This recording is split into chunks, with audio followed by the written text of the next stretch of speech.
Assalamu alaikum, everyone. This is a very wonderful occasion. We have Dr. Karim here who can, I know you have a lot prepared for us, a video as well as a short presentation. And then I want, as the presentation is taking place, inshallah, think about questions. We will have some time for questions afterwards. But I don't want to take too much time, so inshallah, please begin. Okay. Bismillah ar-Rahman ar-Rahim. Alhamdulillah Rabbil Alameen. Allahumma salli wa sallim ala Sayyidina Muhammad. Assalamu alaikum. Wa alaikum assalam wa rahmatullah. Okay, do I need to move it? Yeah.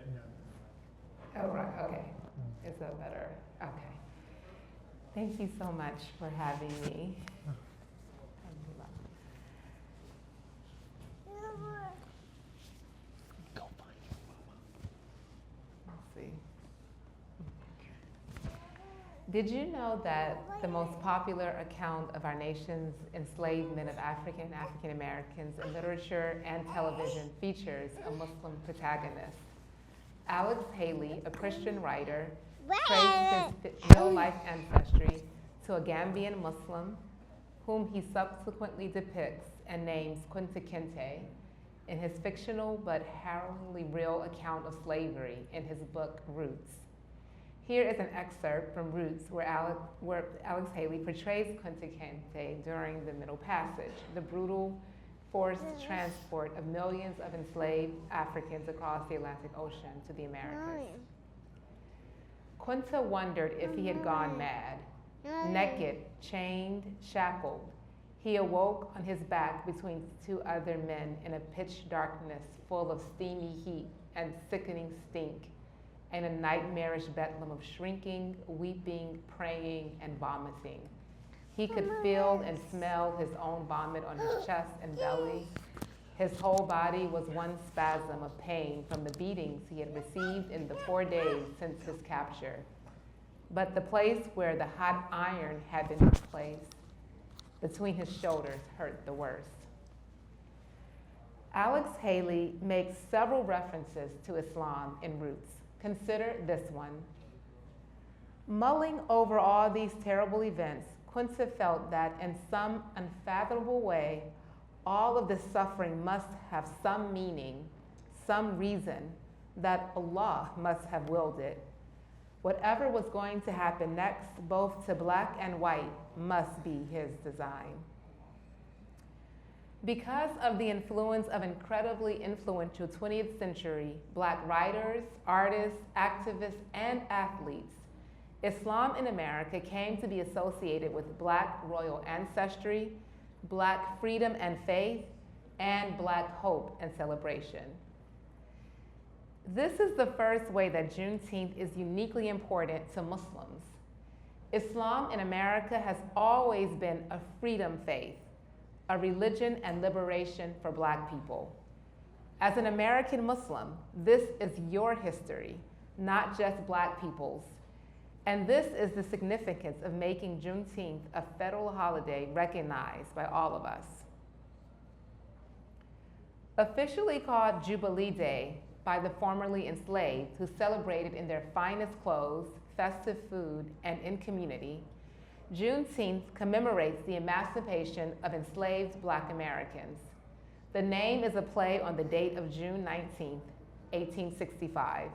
On that day, the Union Army made its way to Galveston, Texas, under the leadership of General Gordon Granger, and he announced to the people of Texas that all enslaved African Americans were free.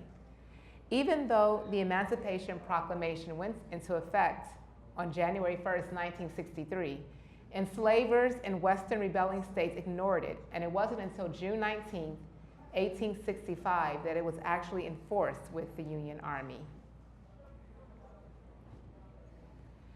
And for this reason, author and educator Sister Quran Shakir stated about Juneteenth, this is a delayed justice. Or this is delayed justice. This is resilience. This is community celebrating our liberation. When all black people were free by December 1965, with the ratification of the 13th Amendment, white terror continued in the form of lynching and Jim Crow, as did white oppression through sharecropping, and today, a system still designed to keep Black people downtrodden. For this reason, Sister Quran noted, Juneteenth is not just a date, but a doorway into memory, into mourning, but also into movement.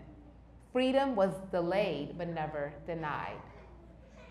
Angela Tate, curator at the National Museum of African American History and Culture, stated, Juneteenth is a time to reflect and think about freedom being conditional freedom, and it is something that we must continuously strive and fight for. The question now is, what is our role as Muslims in the enduring struggle for Black liberation? Well, first, we must face the sad fact that our masjids and schools, ones dominated by Desis or Arabs, function as sites in which Black Americans continue to struggle against discrimination, disrespect, and alienation. Consider this dialogue that I captured in my field research in Chicago in 2002 for my first book, American Muslim Women. I met an Eritrean woman named Husna at a majority South Asian and Arabic masjid. Husna and I could easily be mistaken for sisters, except she spoke Arabic fluently. Every Saturday, she taught Arabic lessons to a small group of women at her condo. I joined the women one Saturday at Husna's place. There were 4 of us: Husna, Shantisa, an African-American convert, Tasneem, a Pakistani immigrant, and I, an African-American woman born Muslim.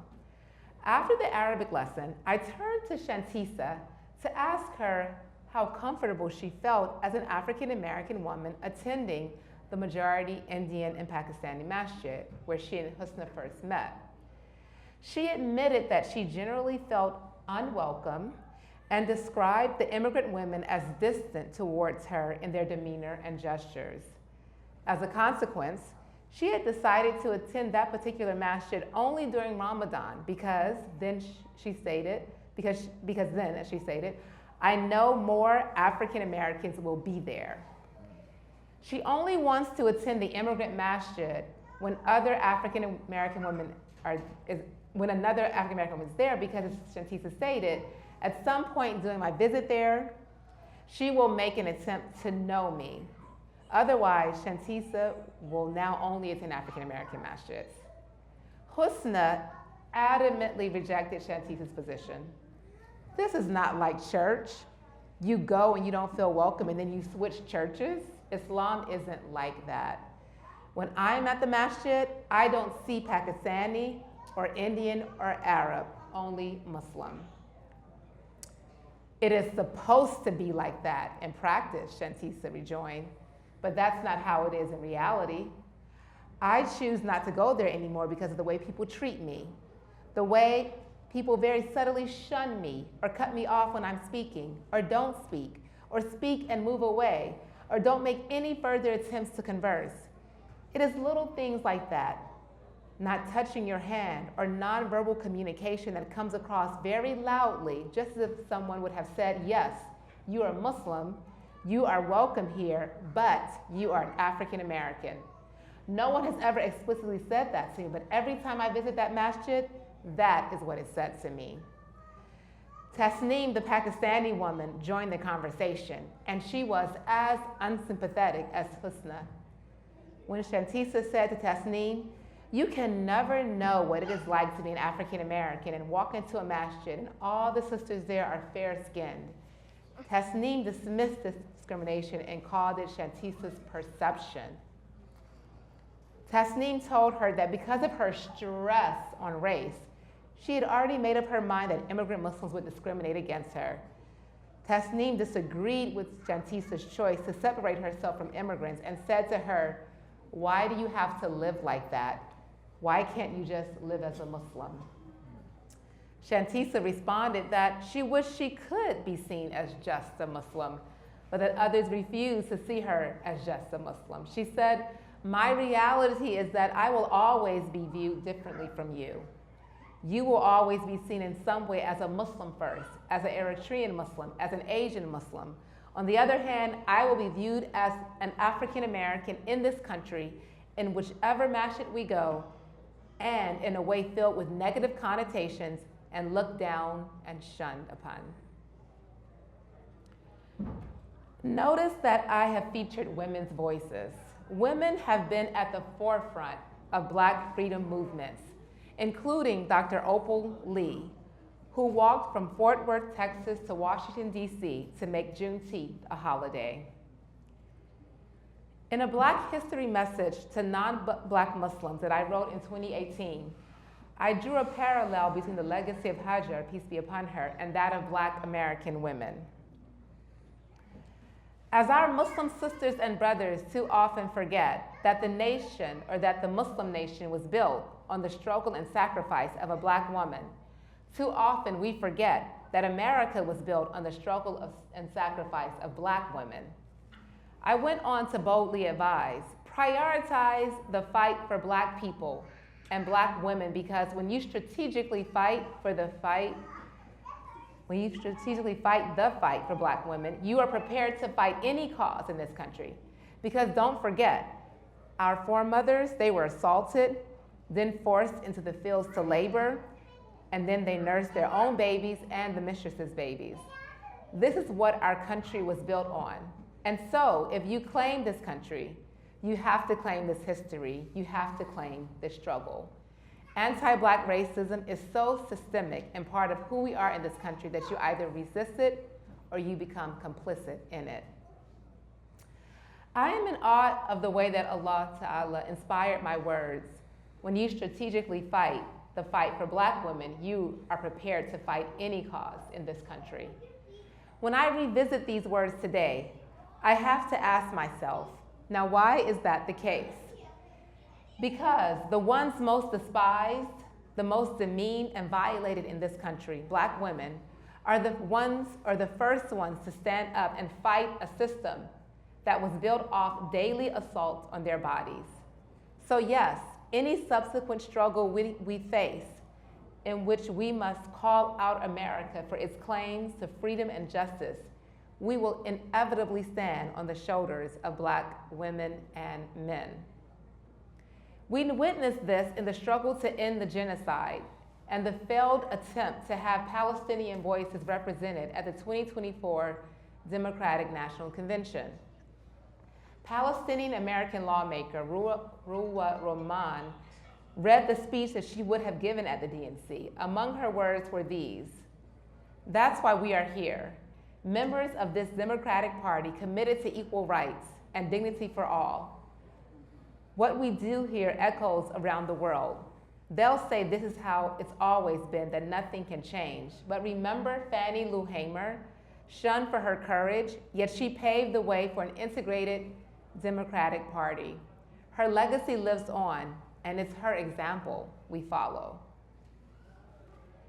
Who is Fannie Lou Hamer, the woman whom pro-Palestinian activists kept referencing again and again in interviews the week of the DNC? Fannie Lou Hamer was born in 1917 to a sharecropping family in Mississippi. White plantation owners were criminal in their exploitation of Blacks, whose meager wages left them in utter poverty. Hamer recalled how she and her 19 siblings were always hungry and had to wear sacks on their feet as they worked in the fields because they couldn't afford shoes. White violence on Black bodies intensified in her adulthood. While undergoing surgery to remove a small benign uterine tumor, the white doctor sterilized her during the operation. This irreparable injustice made Hamer keenly attentive when civil rights activists came to her city to galvanize Black citizens to register to vote, an act that would incur white reprisal, including lynching. She immediately volunteered, went to register, and was eventually confronted by the owner of the plantation where she lived and worked. He demanded that she either withdraw her application or be removed from her home. When she and her husband were kicked out and stayed the night in a friend's home, a carload of white night riders pumped 16 bullets into the bedroom where the Hamers had slept. White terrorism only made Fannie Lou Hamer more vocal. She joined with SNCC, a student-led civil rights organization, and became one of its most potent speakers. Student activists went from sitting in white-only counters and bus stations to audaciously creating their own political party, the Mississippi Freedom Democratic Party, the platform through which Hamer spoke before the Credentials Committee at the DNC. In Hamer's nationally televised speech, she gave details of the vicious beating she suffered in a jail cell after her arrest for integrating a bus station. Hurling expletives at her, the foul cop yelled, "We're gonna make you wish you was dead." They ordered 2 male prisoners to beat her until exhausted. After Hamer shared her agonizing suffering in her speech to the DNC committee, she ended with, "All of this is on account we want to register to become first-class citizens. I question America. Is this America, the land of the free and the home of the brave?"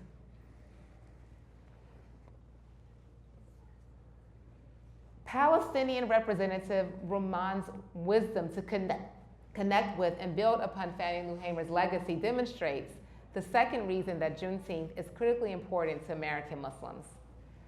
Articulating Islam's central role in the Black freedom struggle is one of the most powerful ways to fight anti-Muslim hate and to assert that Islam is an American religion.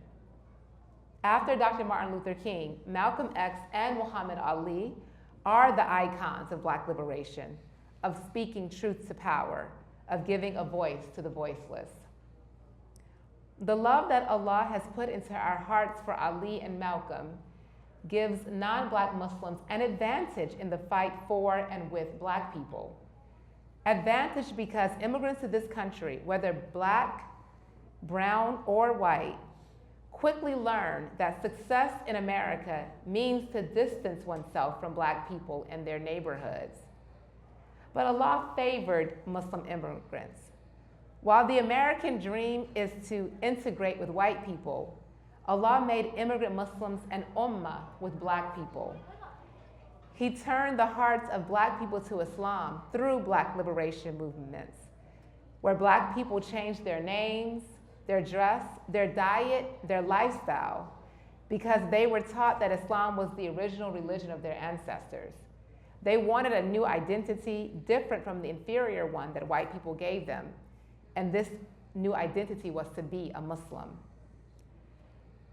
Out of my people's oppression arose a new religion in this country that came to be associated with uplifting Black people and fighting injustice. And so, when Muslims immigrated to this country, this is what your faith stood for. This was the reputation of Islam when you came. Muhammad was a beloved name well before you came. But how have Muslim immigrants shown their appreciation? How have they honored and celebrated this legacy? Inshallah, I would like to transition into our conversation by sharing from the audiobook, The Fire Next Time by James Baldwin, a groundbreaking American novelist, essayist, playwright, and civil rights activist. His commentary on the Nation of Islam allows us to tangibly understand and appreciate how Allah made Islam a religion for Black people in this country.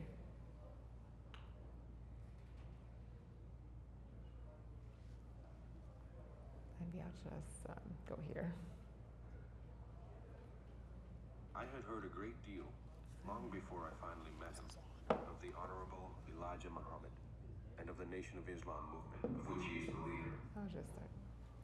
I had heard a great deal, long before I finally met him, of the Honorable Elijah Muhammad and of the Nation of Islam movement, of which he is the leader.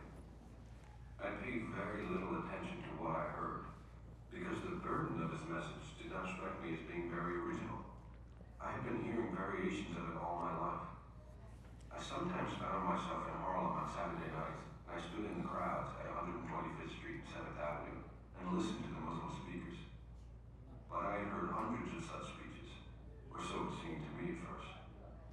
Anyway, I had long had a very definite tendency to tune out the moment I come anywhere near either a pulpit or a soapbox. What the these men were saying about white people I had often heard before, and I dismissed the Nation of Islam's demand for a separate black economy in America, which I had also heard before as willful and even mischievous nonsense. Then two things.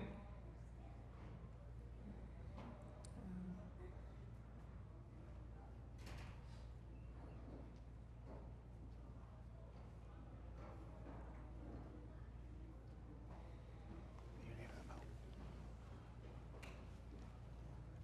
Oh, the video's buffering. Were on horseback. Okay. But the policemen were doing nothing now. Obviously, this was not because they had become more human, but because they were under orders and because they were afraid. When we're doing nothing now, forms on this very corner for saying less virulent things, and I had seen many crowds and two things caused me to begin to listen to the speeches, and one was the behavior of the police. After all, I had seen men dragged from their platforms on this very corner for saying less virulent things, and I had seen many crowds dispersed by policemen with clubs or on horseback. But the policemen were doing nothing now. Obviously, this was not because they had become more human, but because they were under orders and because they were afraid. And indeed they were. And I was delighted to see it. But very little time was spent on theology. For one did not need to prove to a Harlem audience that all white men were devils.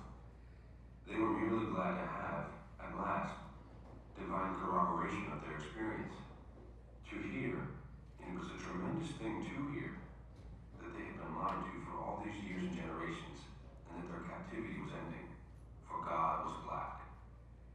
Why were they hearing it now, since this was not the first time it had been said? I heard it many times from various prophets during all the years that I was growing up.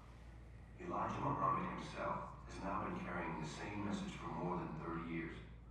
He's not an overnight sensation. And we owe his ministry, I am told, to the fact that when he was a child of 6 or so, his father was lynched right before his eyes. So much for states' rights. And now, suddenly, people who have never been able to hear this message hear it, and believe it, and are changed. Elijah Muhammad has been able to do what generations of welfare workers and committees and resolutions and reports and housing projects and playgrounds have failed to do. To heal and redeem drunkards and junkies, to convert people who have come out of prison and to keep them out, to make men chaste and women virtuous, and to invest both the male and the female with a pride and a serenity that hang about them like an unfailing light. He has done all these things, which our Christian church has spectacularly failed to do. How has Elijah managed it? Well, in a way, and I have no wish to minimize his peculiar role and his peculiar achievement. It is not he who has done it, but time. Time catches up with kingdoms.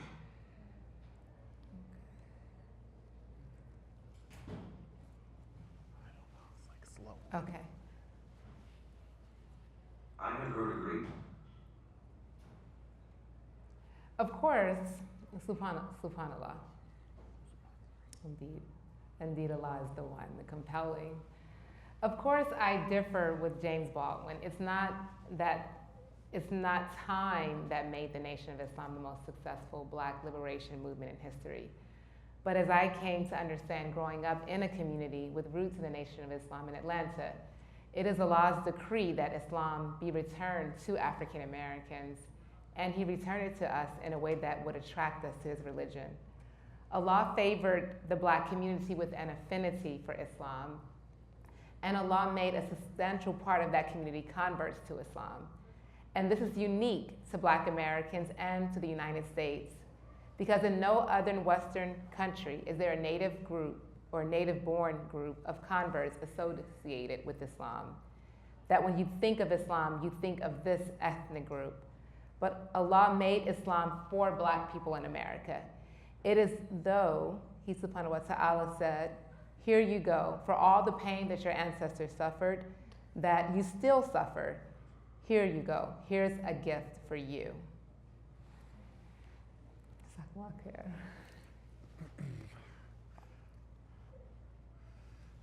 Thank you so much.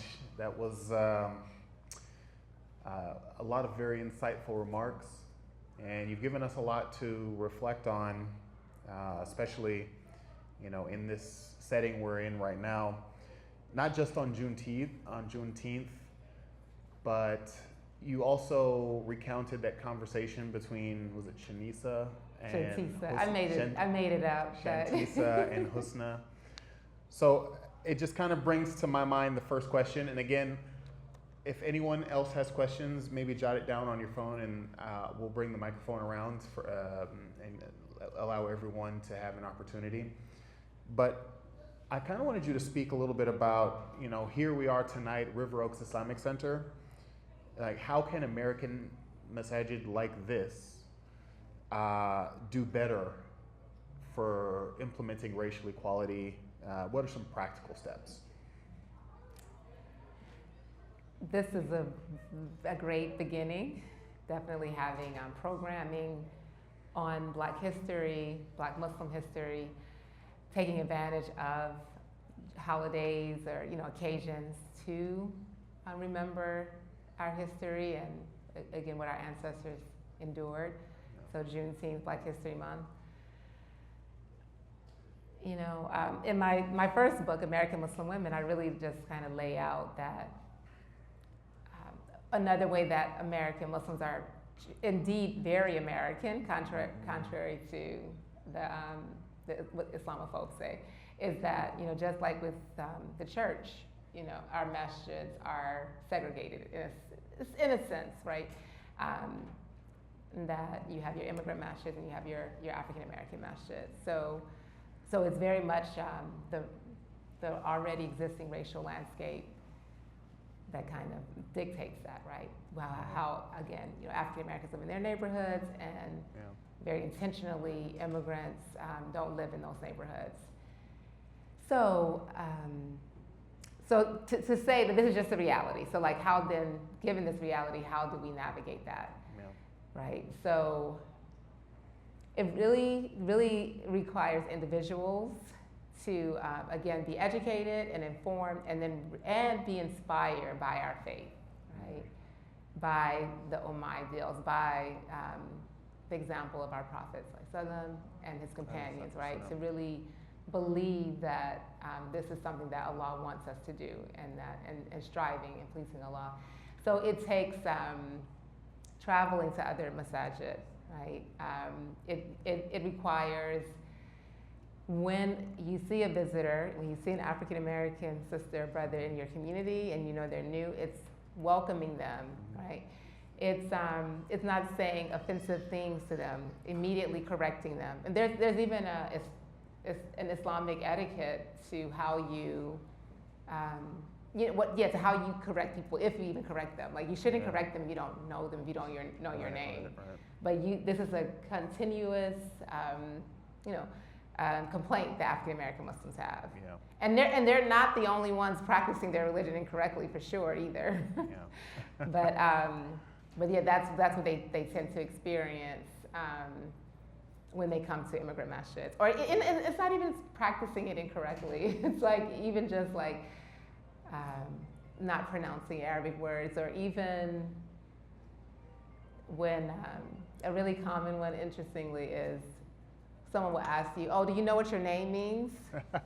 My husband always talks about that. His name is Hood. We say Hood, but it's Hood. And they'll say, after Prophet Hood, they're like, "Do you know your name is in the Quran?" Yeah. And so they're imagining that, like, he doesn't know the Quran. And what I often talk about is how in the Wardi Muhammad community that I grew up in, that was very central for Imam Muhammad. And what he taught us was to read the whole Quran in Ramadan, and of course to read it daily outside of Ramadan. Yeah. So we're very, we know our deen, right? And we know it, and we know it.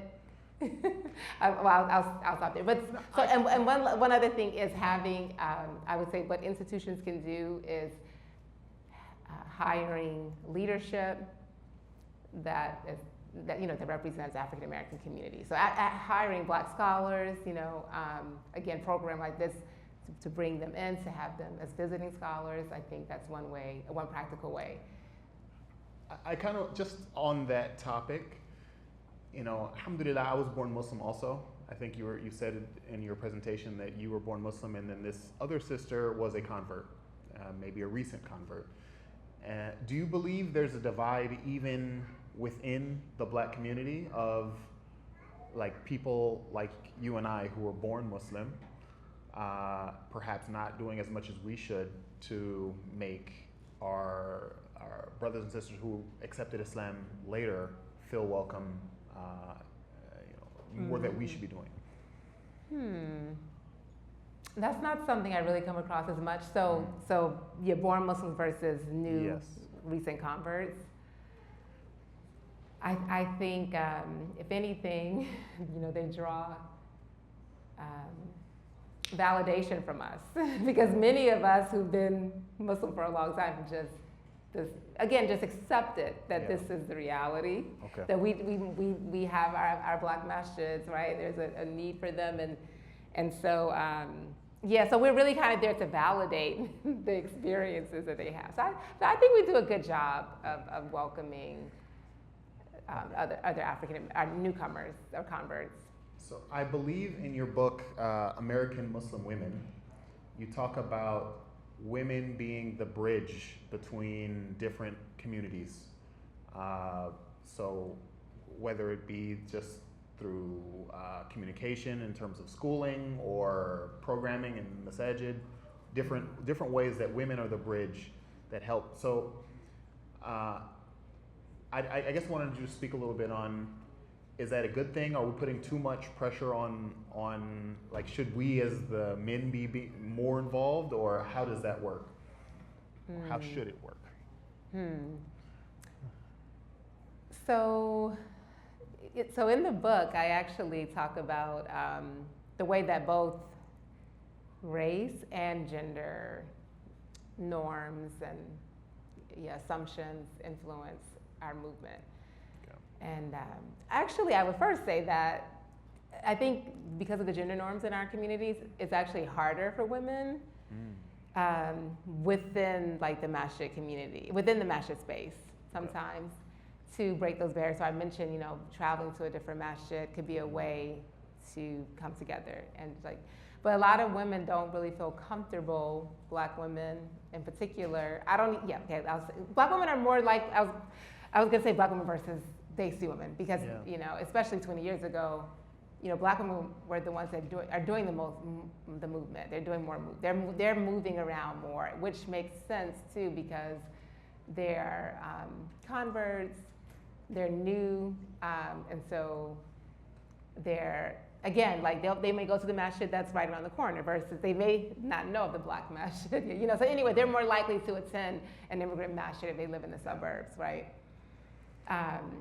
So that's why they're going to try out these different spaces, but often, they don't feel comfortable with the gender setup there. They feel alienated. They feel like it's second class, right?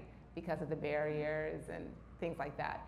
So I think that's actually a drawback for women. Yeah. But let's say like in communities, in college campus spaces, where you do have women very active in the communities, both Desi and African American women, that you will see that kind of leadership.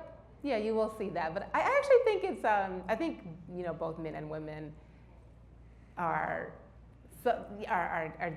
there's a role to play.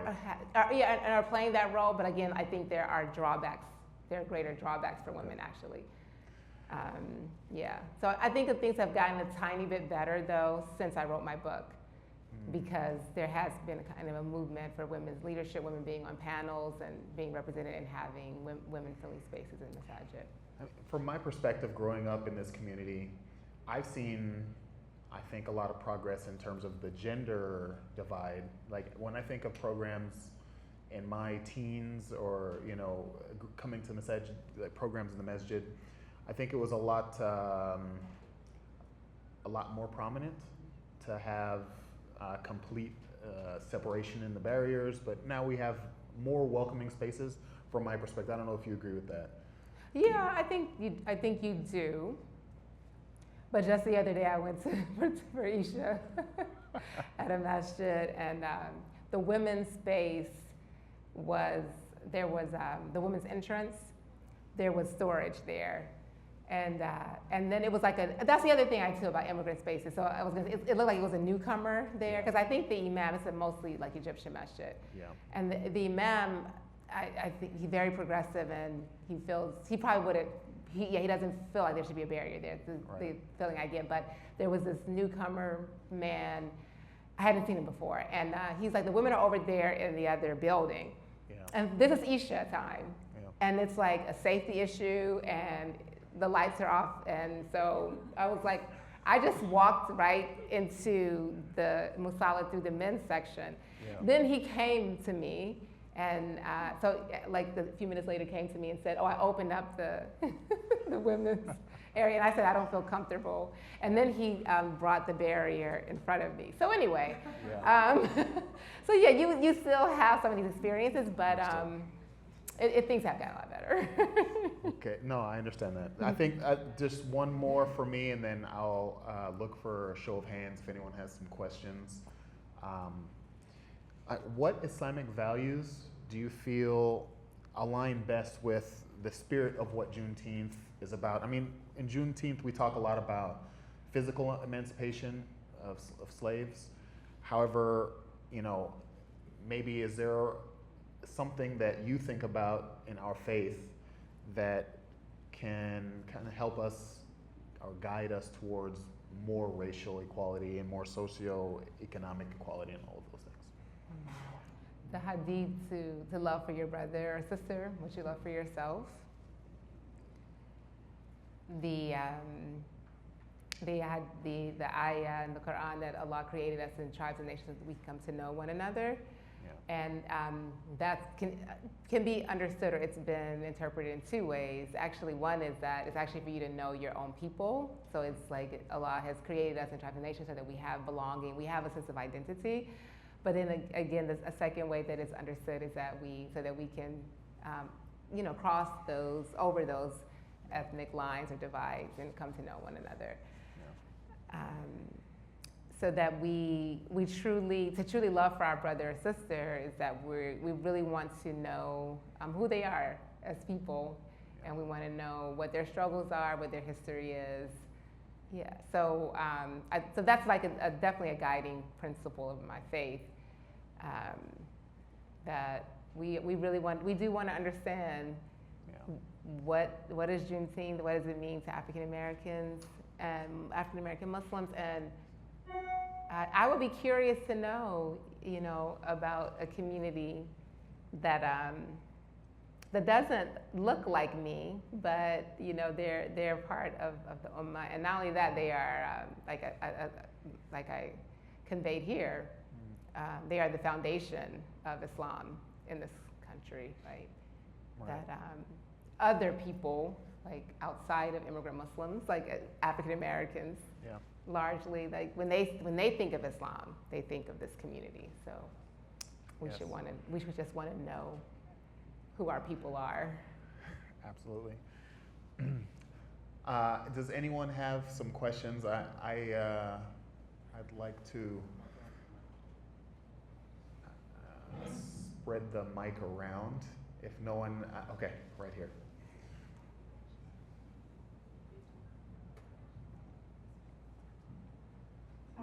So I have a question.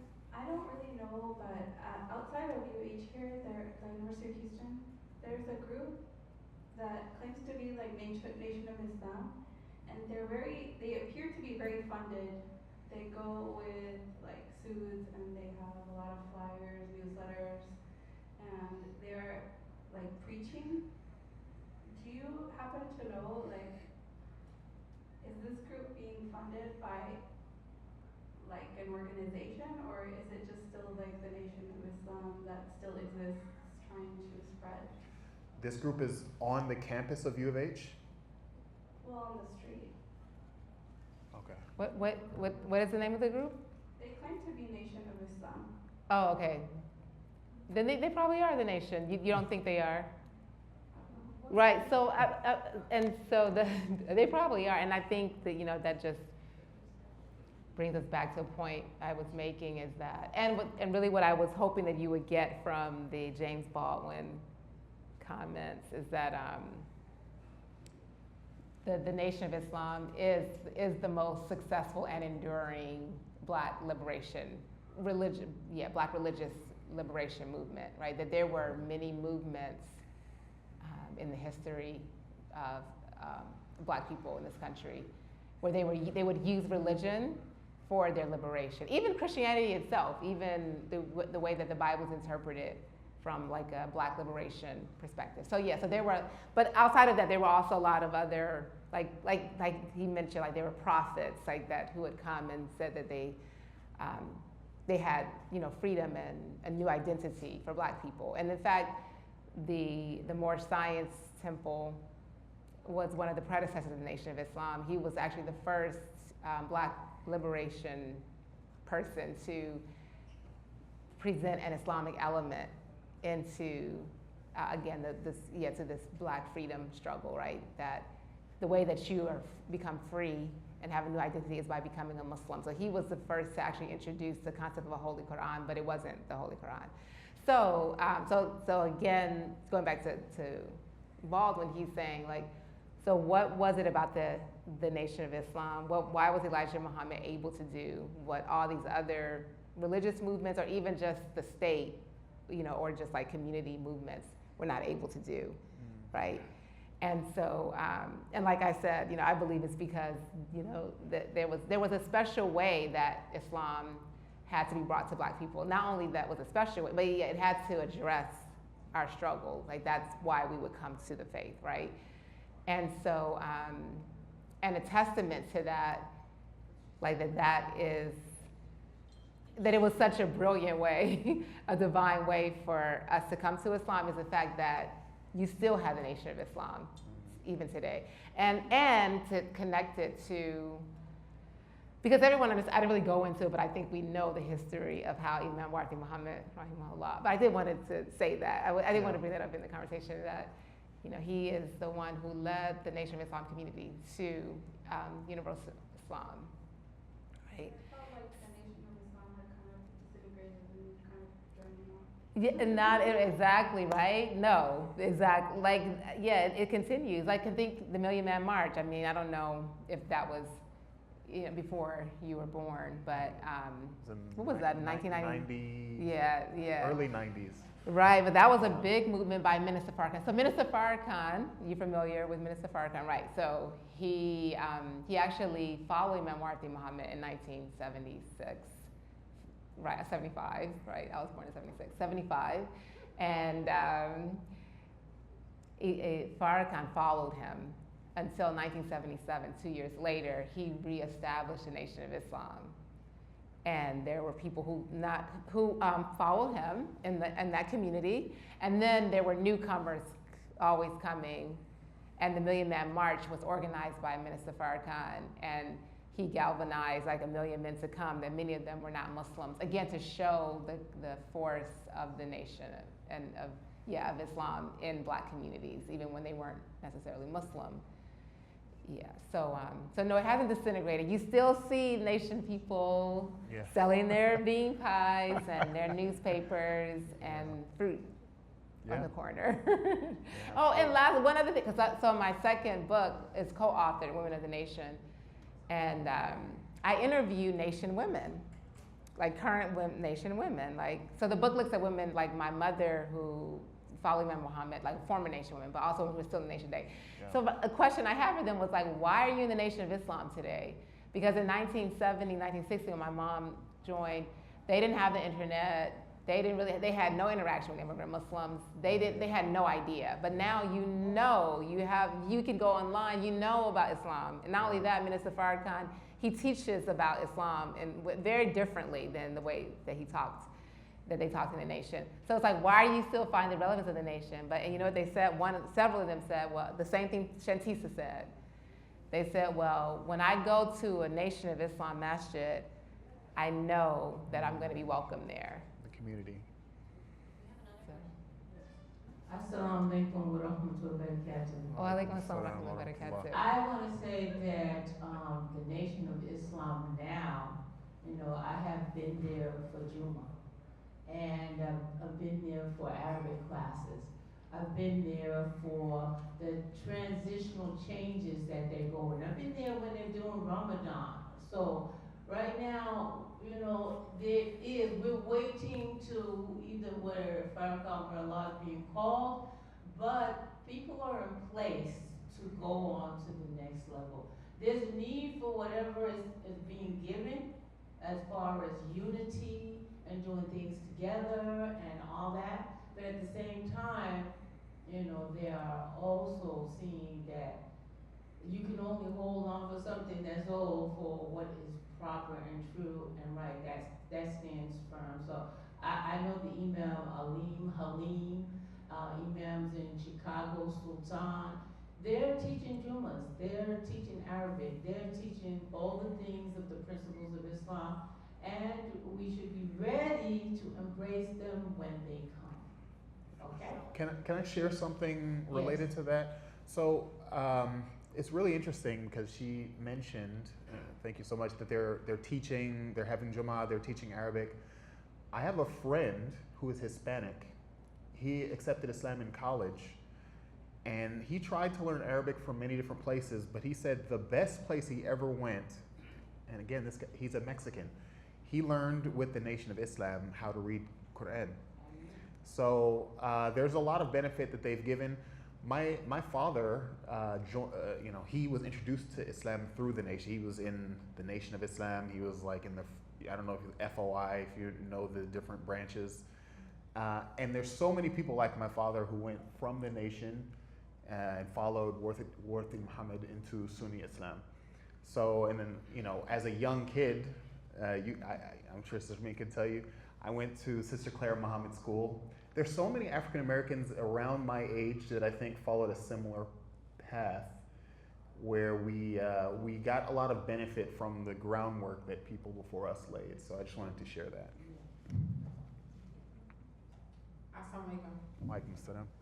Something that you asked her, like, how can, I guess, you bring more of our culture into the other masjids? And I would like to see more of a study of African Americans in the Quran, more African American Muslims, and not being taught at our masjids, but here. Because if we introduce it, we ask, hey, we having a class, nobody's gonna come.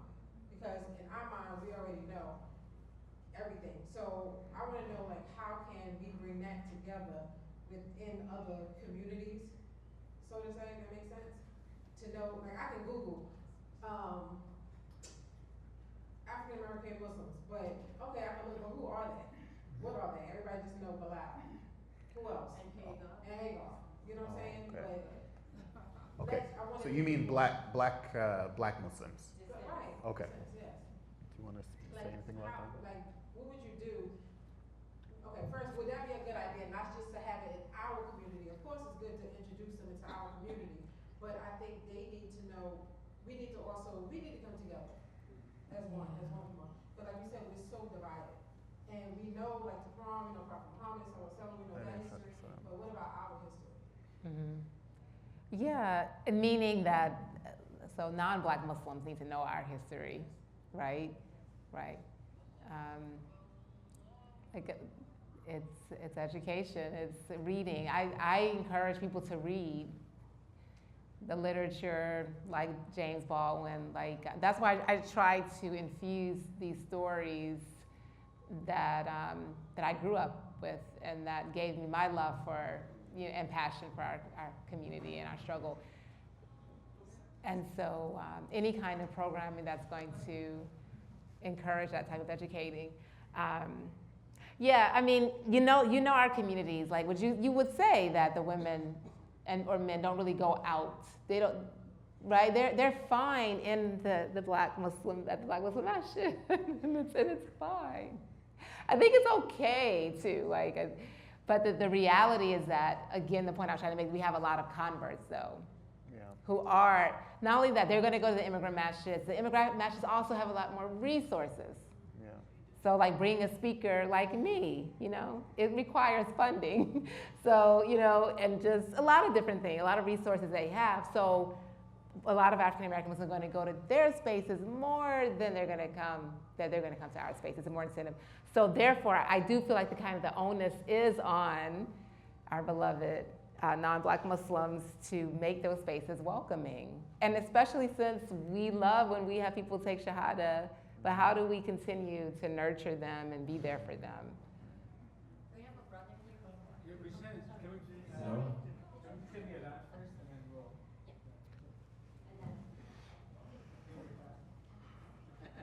You want to go?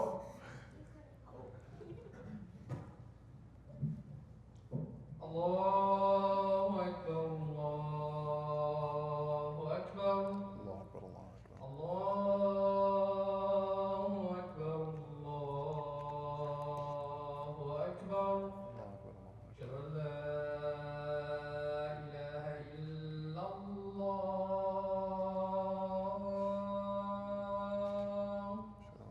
أشهد أن لا إله إلا الله.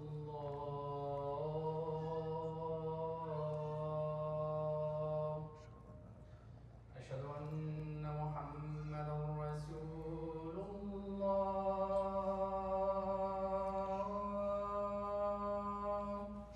أشهد أن محمدا رسول الله.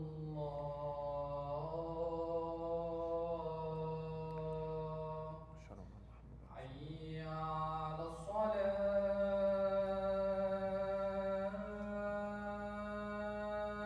لا حول ولا قوة حي على الصلاة.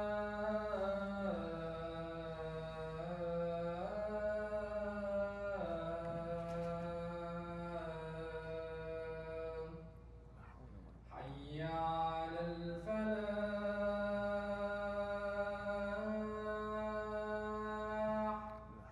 حي على الفلاح.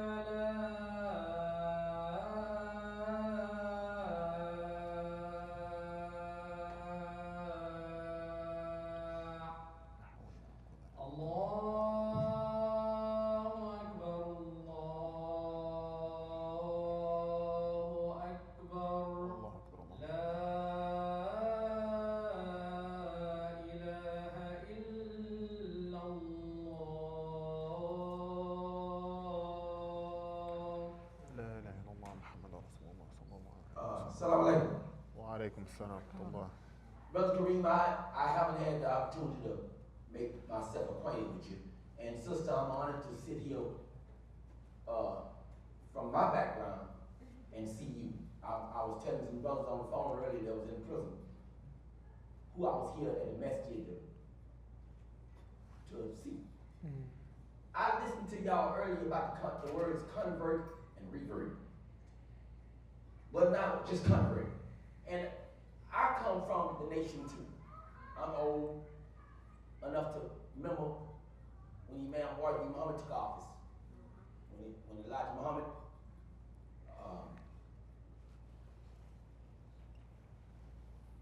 passed away.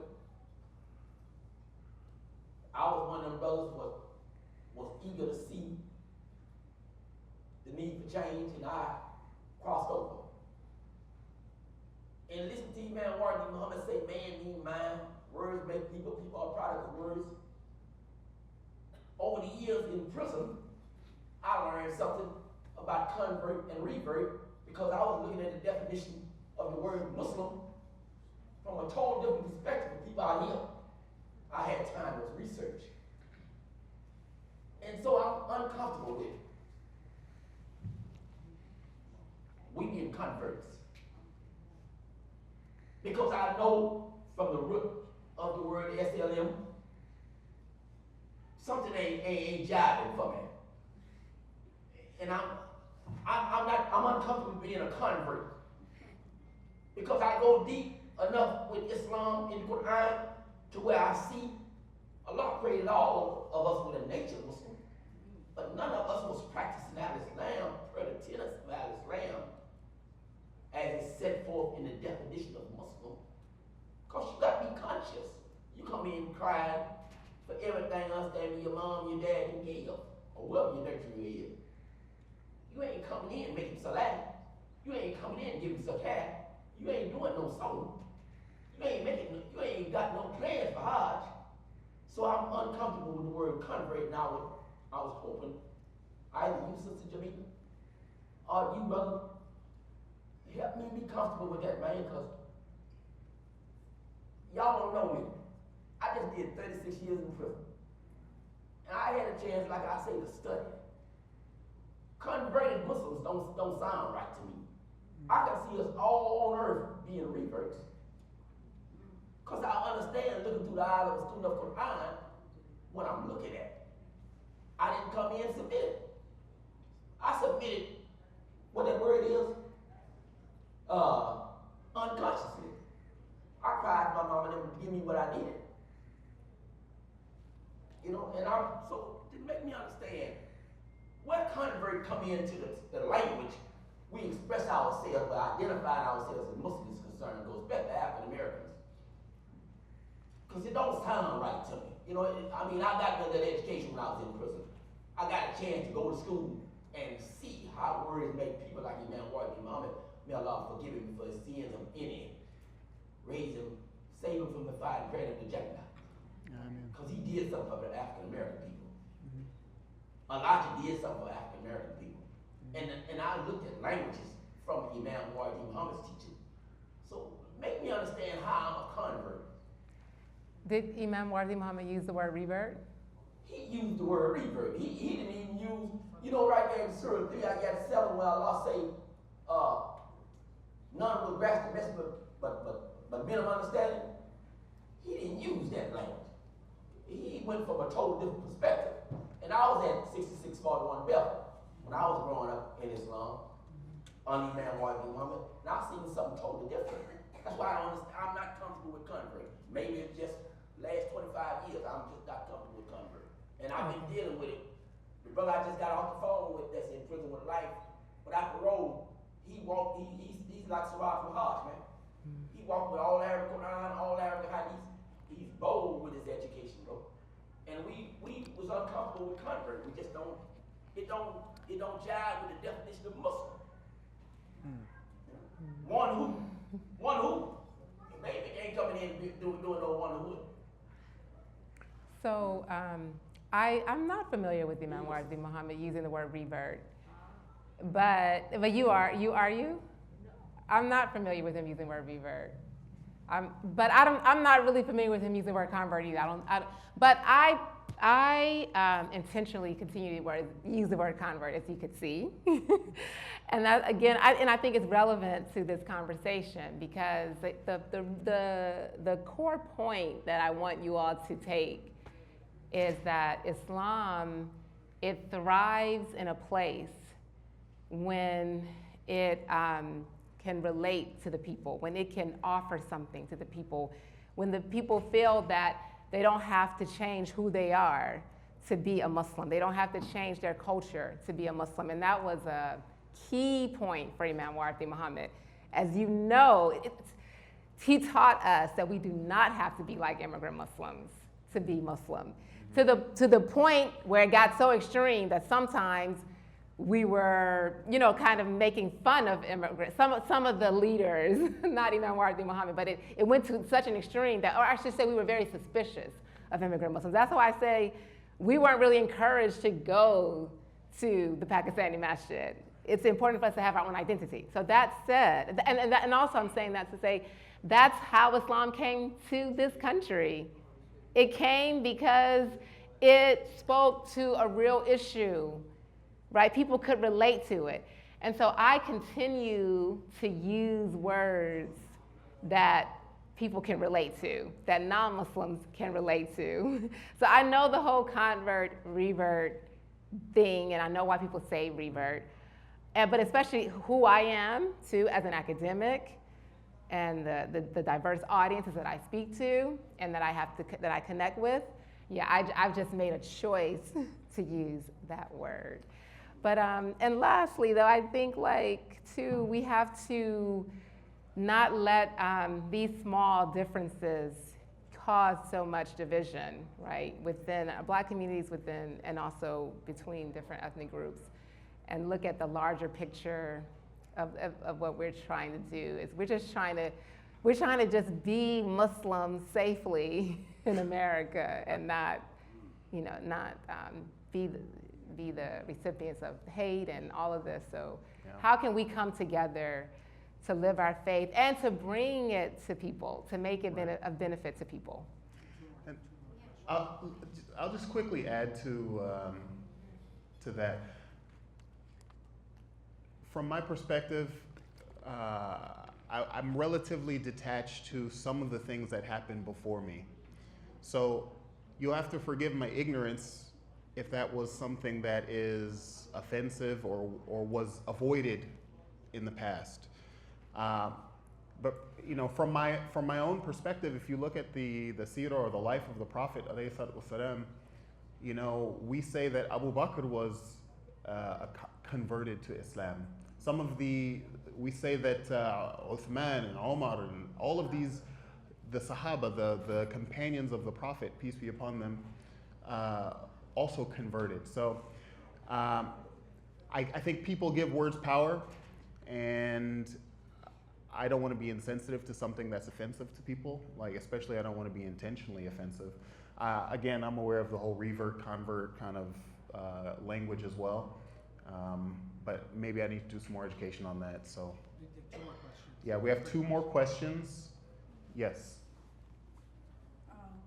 Thank you so much, Sister Jamillah, Dr. Jamillah, for being here. Thank you. I have more of a statement than a question in regards to trying to bridge the gap between our communities. So I've been in Houston for the past 22 years, and over the past 22 years, we've had these kind of events frequently.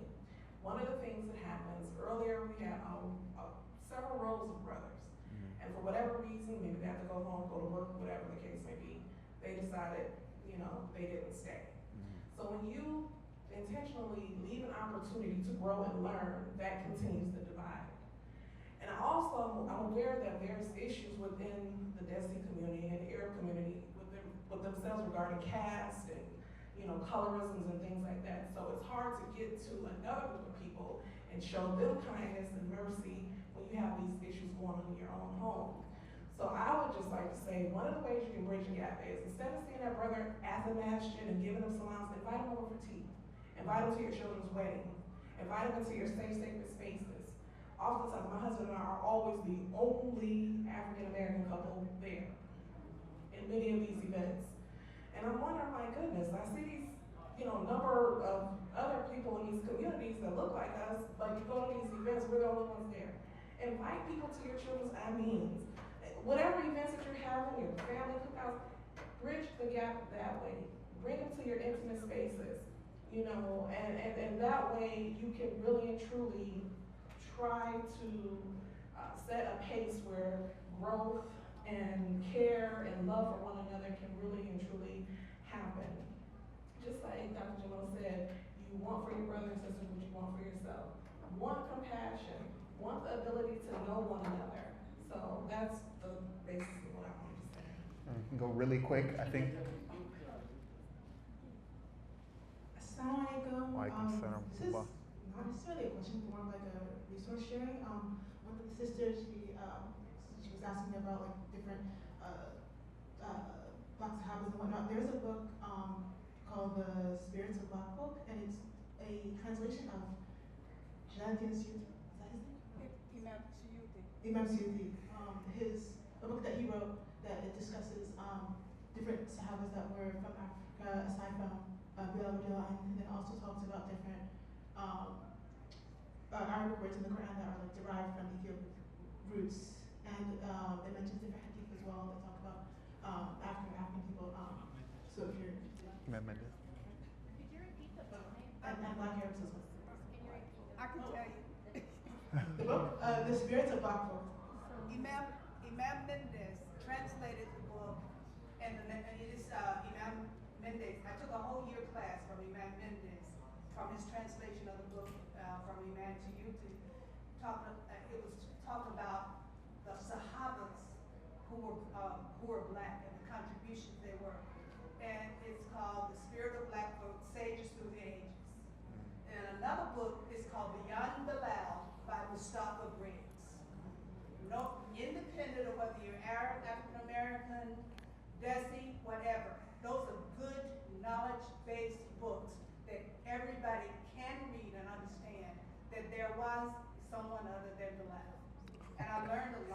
Imam Bendis did a course, it was by Zoom for a whole year with this one book. Thank you. I think we're going to wrap up because we have to pray Isha. Thank you so much, everyone, for the thoughtful questions, and of course, Dr. Jamillah, Dr. Karim, for your time and your presentation today. I have a lot more questions, but unfortunately, we're out of time. But inshallah, we'd love to do this again. So let's prepare for Isha, and assalamu alaikum. Alaikum salam.